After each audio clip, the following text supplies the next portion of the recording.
Are you all right, everyone? Today, Friday, the 19th of December. It's around about 12:15 on the afternoon, obviously, because it's daylight. And I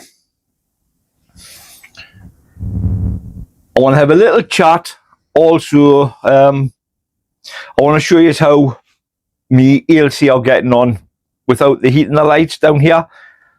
But before I do that, I'll have just a little chat with you.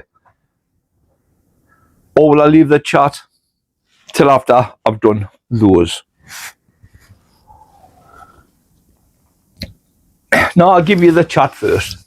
Right, I came down, I believe it was Tuesday. Now, I had my giant pumpkin behind this tub, planter, whatever you want to call it. And it was covered with this black net. So, I took the net off on the Tuesday and I'm feeling the pumpkin. It was still lovely and solid.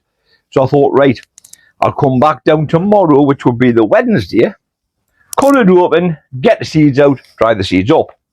Well, I comes down on the Wednesday, potter's on, comes to the pumpkin, didn't check it, put my hand like that, my hand went straight inside the pumpkin. Took my hand out, spun it round, lo and behold, I thought, little shits. Mice or rats? I was assuming rats because of the size of the hole through it. Massive. So, not a seed left. So I binned the pumpkin. I thought, right, I'll set some traps. So I set a couple of these little mouse trap things. Absolute rubbish, they are. Crap. But one had been disturbed.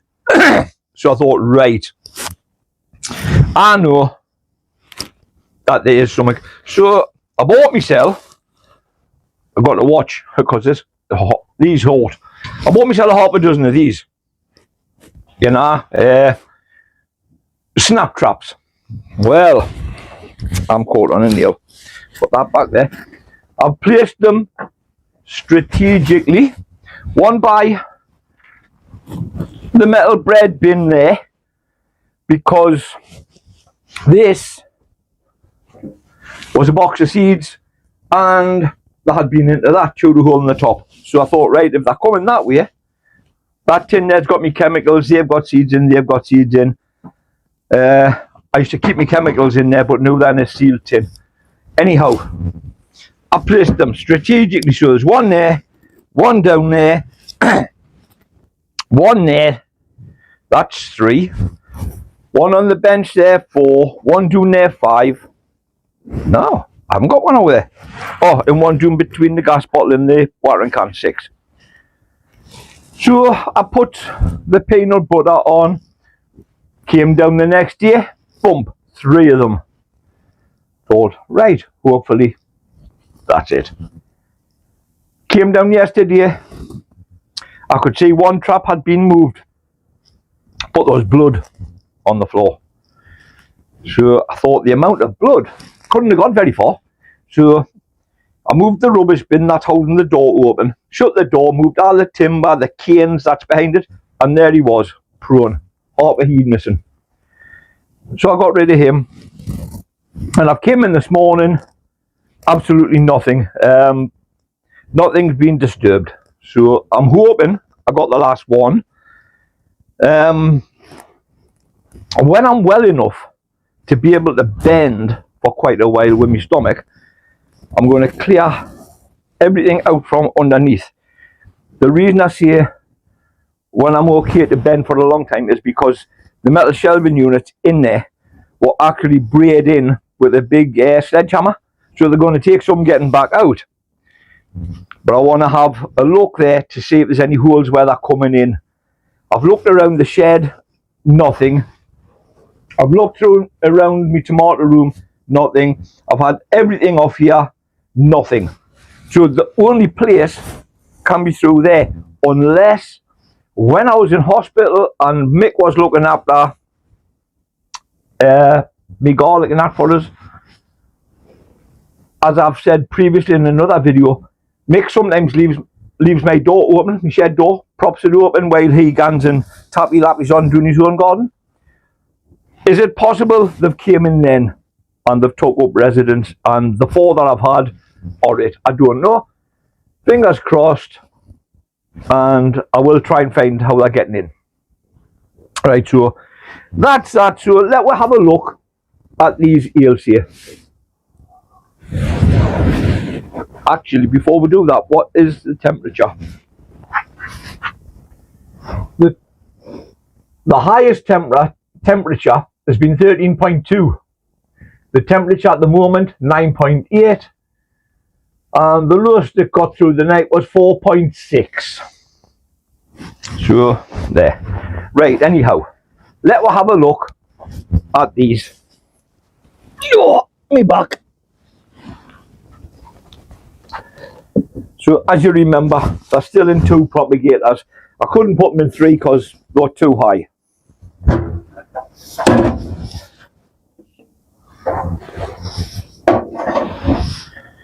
Oh, right. That's flattened that. I had a little stake. 2 minutes. I'm just going to prop this up properly. Right. That's it, seed leaf. I don't know if the camera will pick it up. It's got its first true leaf at the bottom there. I would say that's a good 6 inches in height. So that's not bad. This one, look a little bit sad, but because we're just disturbing them. It's got its seed head still, seed leaf, 1 main leaf. It hasn't got a second leaf yet. And this one is the smallest. Sorry, that one's about 5.5 inches, 6 inches. This is the smallest of the 3. It's got its little seed leaf and 1 leaf. So it hasn't got its second one yet. So here are the Ailsae cold. When I get up home, I'll give you a look at how the Ailsae on heat are doing. Well, they're not on heat anymore, they're just under lights. I'll also let you see what else? Other Ailsae that I've sown. There's Kelsae I've sown. I've got some that I've sown which are John Soulsby exhibition. I've sown those for Rachel Nerrick, also for Jamie. Oh, before I forget, these ones are the Joe Atherton seeds I sown. The first 2 rows here are Petronous. The next 2 are off my mate Davy Dixon. Yeah, so these are in the cold down here. They're actually doing better than the Ailsae. Peats were very, very slow to start off. But there's a nice healthy one there. Very healthy. The rest are about, I don't know, anywhere between 2.5 and 3.5 inches. Now, Davies, that's a nice healthy one. It's a good inch and a half smaller than the nice one from Pete. But these, I think they're doing absolutely fine. Which, actually, that's the best one out of them, out of the Ailsae. So, if you compare them, I'm trying to keep them on the same level. Pete and Davies are actually doing better than the Ailsae. So, obviously, my way of thinking is having these propagators over the top. Actually, I cannot really put this one over now. because we're going to push that leaf down. Right, what I'll have to do is this.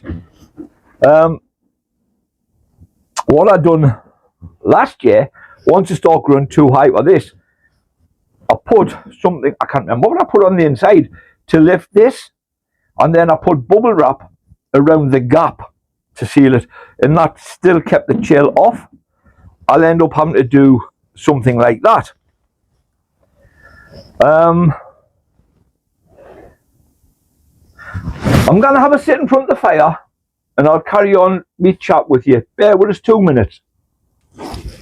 Right, I'm back. Pie warming up from the bakers. Yeah, just getting back to what I was saying through there. I've now got Ailsae Craig, good God, Ailsae on heat upwarm, which I'll show you, and you've seen it without the heat. I've got 2 strains of Joe Atherton's seedlings on the go. One set from Pete, the other set from my mate Davy Dixon. You've seen the cold results on both. I've got both on heat. Well, they're not. I keep saying on heat. Most of them are off the heat mats now, and they're just under lights. I've got a set of Kelsae and a set of Ailsae, which I showed about, I think about a week ago, if I remember correctly. I've also set away some Vento and Bedfordshire Champions, and I don't think I've got any other. Oh, I've got the, as I said before, the John Soulsby exhibition onions for Jamie and Eric. I'll show you them. There's nothing that look absolutely huge, but they're getting there. I've also got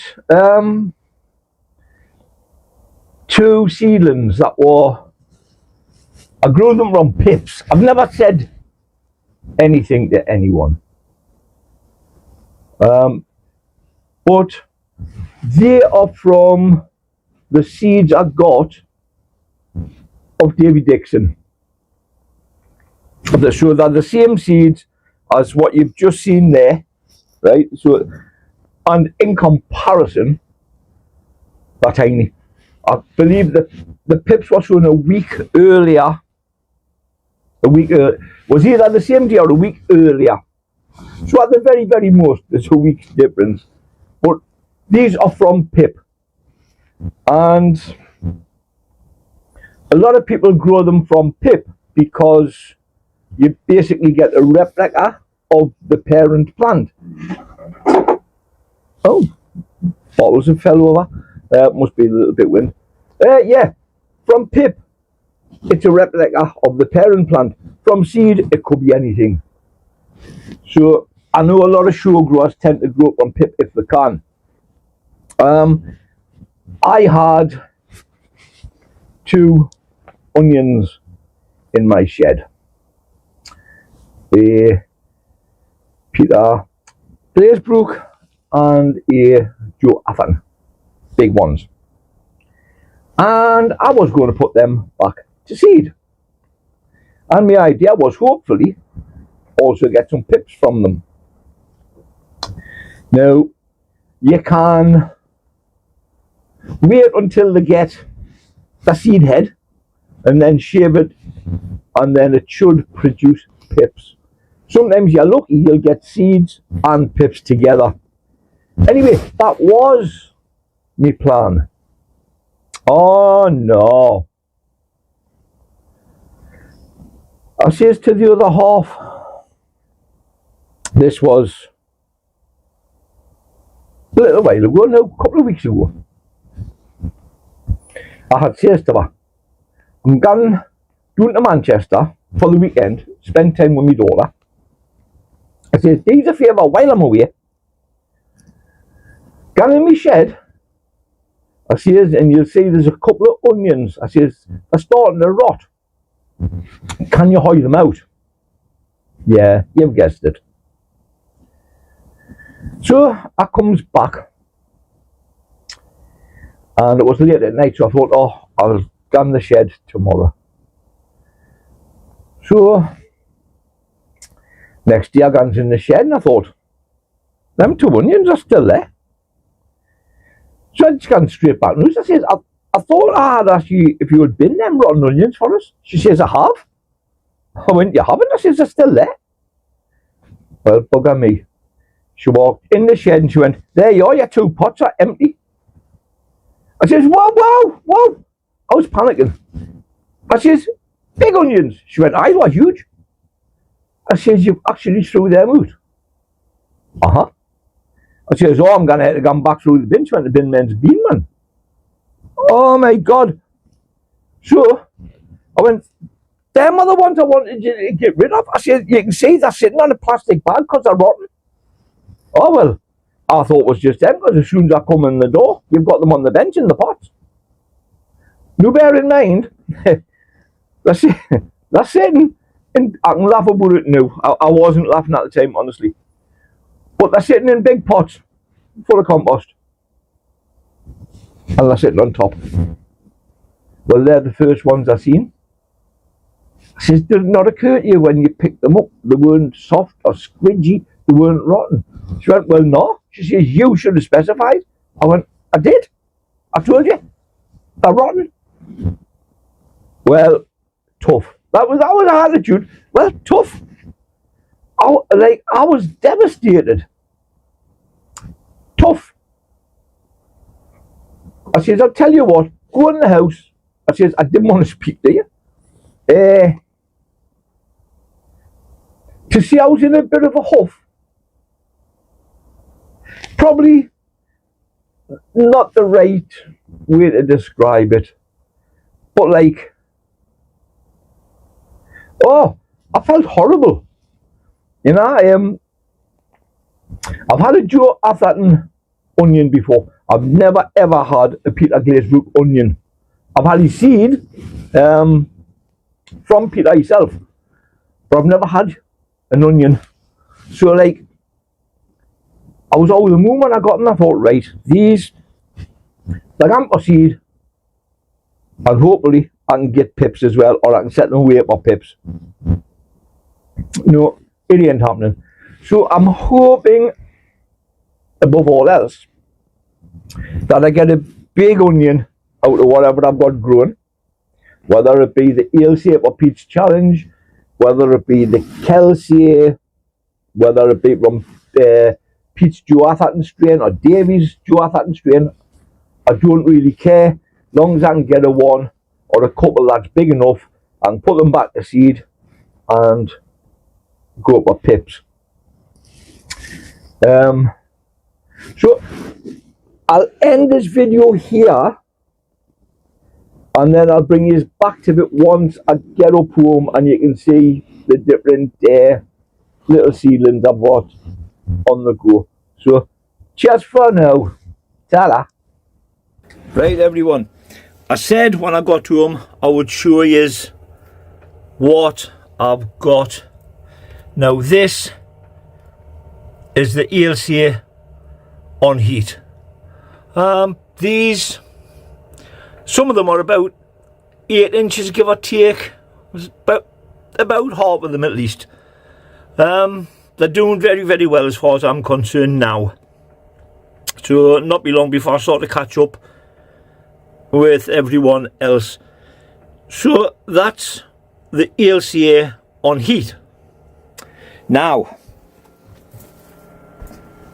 if we have a look, these are the John Soulsbys that are sold for Rachel and Jamie.